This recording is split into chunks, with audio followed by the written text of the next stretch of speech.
Linda Morin, merci beaucoup d'être là ce soir pour nous expliquer comment ça s'est passé, en fait. En décembre 2008, votre fille Annabelle est morte après avoir reçu une deuxième dose du vaccin Gardasil. Vous l'avez retrouvée inconsciente dans la baignoire. Qu'est-ce qui s'est passé à ce moment-là?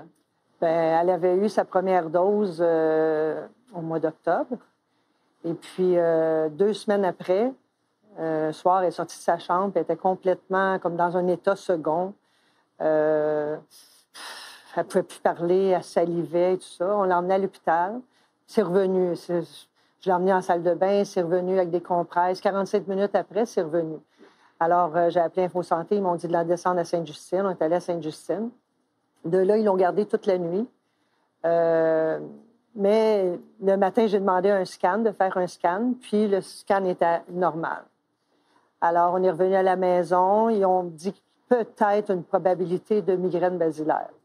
Moi, quand ils m'ont donné le diagnostic, là, je savais que je ne pouvais pas croire que ça pouvait être ça parce que, tu sais, moi, je l'avais vu, ma fille était vraiment dans un état second. Neurologiquement, là, elle n'était plus là. Vous étiez convaincu que c'était le Gardasil non, à ce non, moment-là? Je ne savais pas. Je ne savais pas parce qu'elle avait eu son vaccin, elle avait 14 ans. Donc, je n'ai pas su qu'à l'école, ils ne nous disent pas. Ils nous disent qu'ils donnent le vaccin au début de l'année, mais on n'a pas les dates de vaccination. Alors, elle était responsable, elle ne me l'a pas dit, elle ne m'en a pas parlé. Elle a eu son vaccin un matin. Puis après ça, bien, elle revenait à la maison, elle était correcte. Puis un soir, le 9 décembre, elle est partie prendre son bain. Elle avait eu sa dose le 24 novembre que je n'ai pas su. J'ai su après parce que j'ai fait des démarches. Et puis, elle n'est jamais sortie de la salle de bain. Je l'ai trouvée sous l'eau. Ça faisait une demi-heure qu'elle était dans le bain. J'ai cogné, ça n'a pas répondu. Puis quand je suis arrivée, elle était décédée. Donc, c'était à l'hôpital. Ils ont dit que c'était un arrêt cardio-respiratoire et tout. Puis, au mois de février 2009, il y avait eu une annonce dans le journal qui disait qu'il y avait eu il y a 3 filles qui avaient été hospitalisées par rapport au Gardasil en Espagne. Alors là, tout de suite, j'ai comme allumé. C'est là que vous avez fait là, j'ai dit comme, mon Dieu, Annabelle, as-tu eu le Gardasil cette année? C'est quoi les dates? J'ai appelé à l'école. Et là, ils m'ont donné les dates. La première date était 15 jours avant sa première réaction et la deuxième dose, 15 jours après, elle est décédée.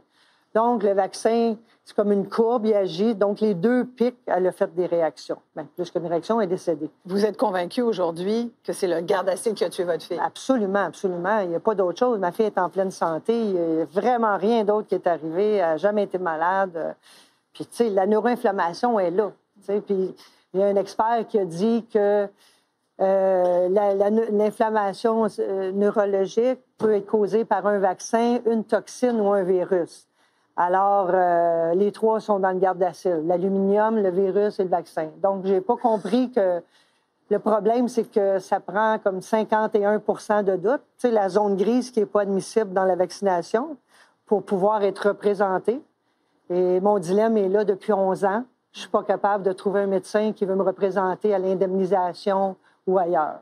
Je n'ai pas été reconnue encore. Annabelle n'est pas reconnue. Il n'y a pas de littérature. C'est-à-dire qu'il y a eu une autopsie qui a conclu quoi exactement, Linda? Bien, qui a conclu qu'il ne pouvait pas exclure le vaccin, mais que... Ce qui est arrivé, c'est qu'Annabelle est décédée le 9 et ils ont fait l'autopsie le 17. Donc, on n'était pas dans des meilleures conditions pour faire une autopsie. Mais ils ont quand même vu l'inflammation. Mais le coroner a dit que c'était une noyade familiale, mais tu sais, elle n'était pas noyée, là. Tu peux pas noyer. Il n'y avait pas assez d'eau dans ses poumons. Il n'y avait pas assez d'eau. Même le coroner me l'avait dit qu'il n'y avait pas assez d'eau dans ses poumons là, pour être une noyade. Puis le médecin à l'hôpital me dit, une fille de 14 ans ne se met pas dans un bain. Là. Le réflexe, c'est de sortir. Ouais. Est-ce qu'il y a des gens qui vous ont dit, Linda Morin, voyons, vous êtes dangereuse à parler comme ça? Oui, souvent. Mais moi, je réponds à ça que les gens qui veulent... Les sceptiques qui disent qu'une coïncidence, c'est pas une preuve et tout ça, là, je pense qu'ils sont pas mal plus dangereux que moi.